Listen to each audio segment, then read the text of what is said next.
પુત્રદા નામની એકાદશી આવે છે।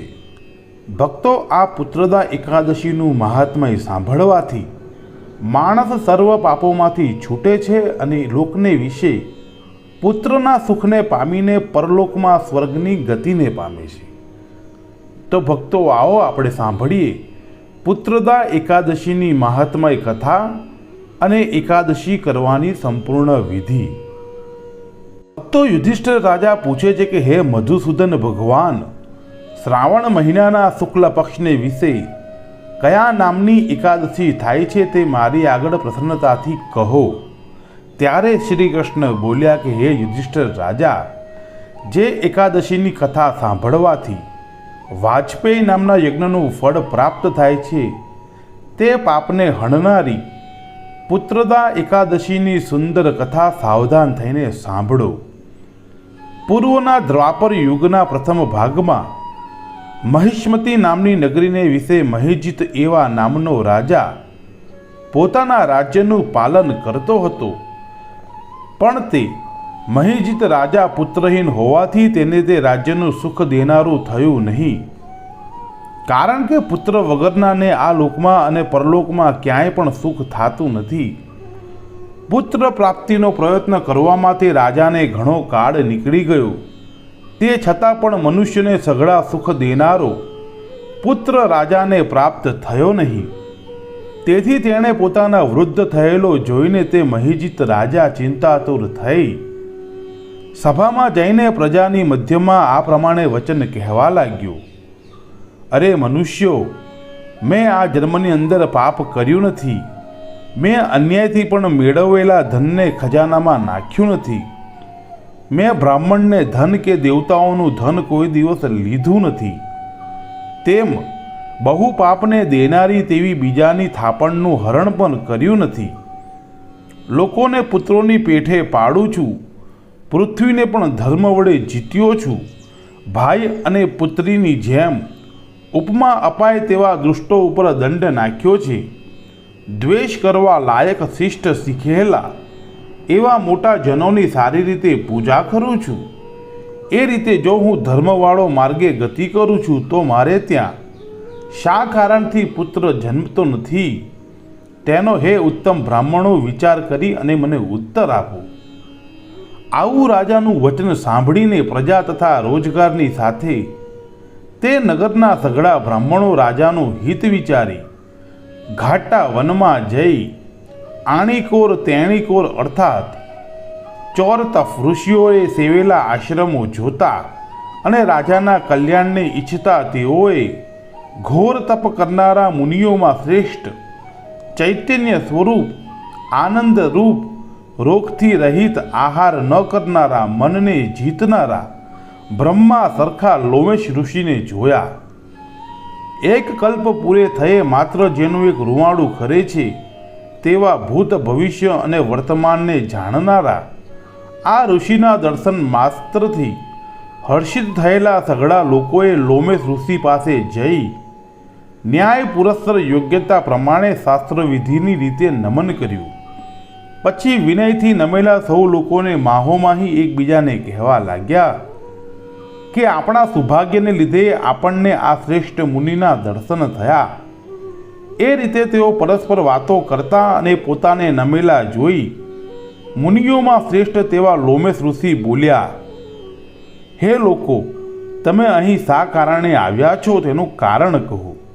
તમે મારા દર્શનરૂપી આનંદની વાણી વડે મારી સ્તુતિ શું કામ કરો છો અને તમે અહીં શા કામ માટે આવ્યા છો તે મને કહો, એટલે તમારું જે હિત કરવાનું હશે તે હું નિસંશય કરીશ।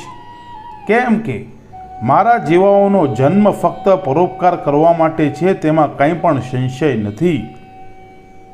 આ સાંભળીને જન લોકો બોલ્યા કે હે લોમેશ ઋષિ, અમે અમારું આવવાનું જે કારણ છે તે તમારી આગળ સવિસ્તાર કહીએ છીએ, માટે તે કૃપા કરીને સાંભળો। હે લોમેશ ઋષિ, કમળમાંથી જન્મેલા બ્રહ્માથી અને તમારા જેવું બીજું કોઈ પણ શ્રેષ્ઠ નથી, એટલા સારો નિસંશય થવા કાજે તમારી પાસે આવ્યા છીએ। તે એટલા માટે કે મહિજીત રાજાની પ્રજા એવા જે અમે અમારા તે રાજા પુત્રોની પેઠે પાલન કરે છે તે પુત્રથી રહિત જોવાથી તેના દુઃખે અમે સૌ દુઃખી છીએ.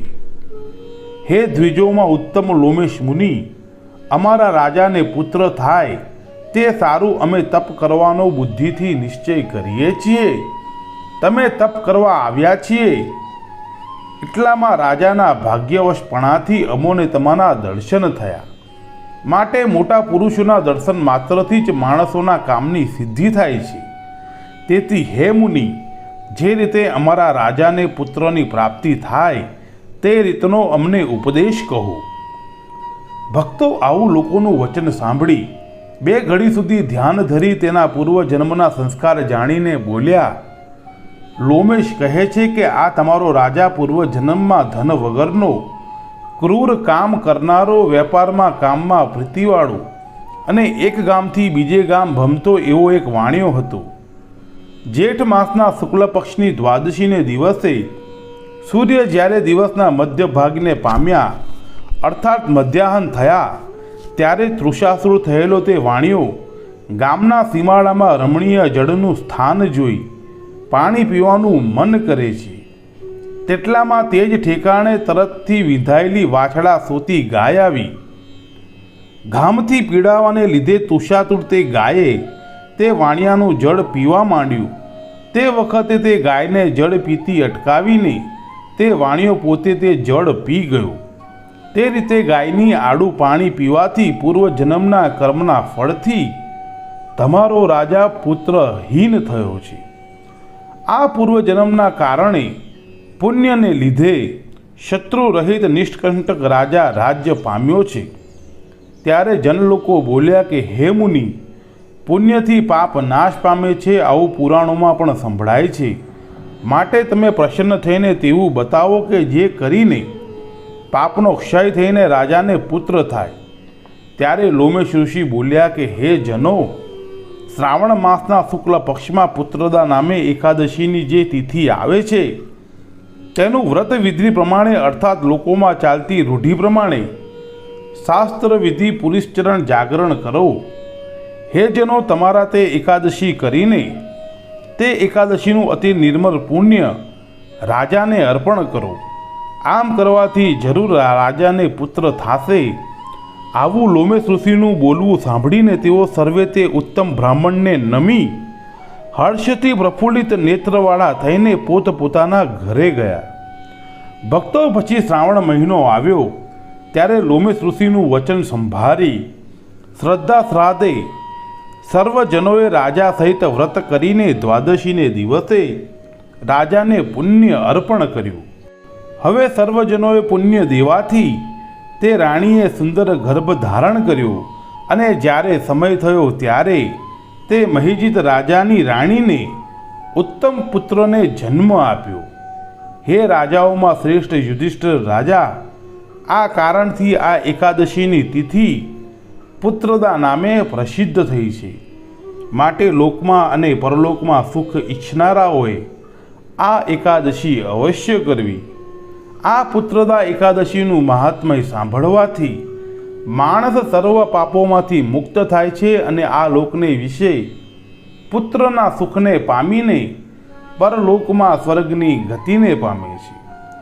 એ પ્રમાણે શ્રી ભવિષ્યોત્તર પુરાણને વિશે શ્રાવણ મહિનાના શુક્લ પક્ષની પુત્રદા નામની એકાદશીનું મહાત્મય સંપૂર્ણ. જય સ્વામિનારાયણ.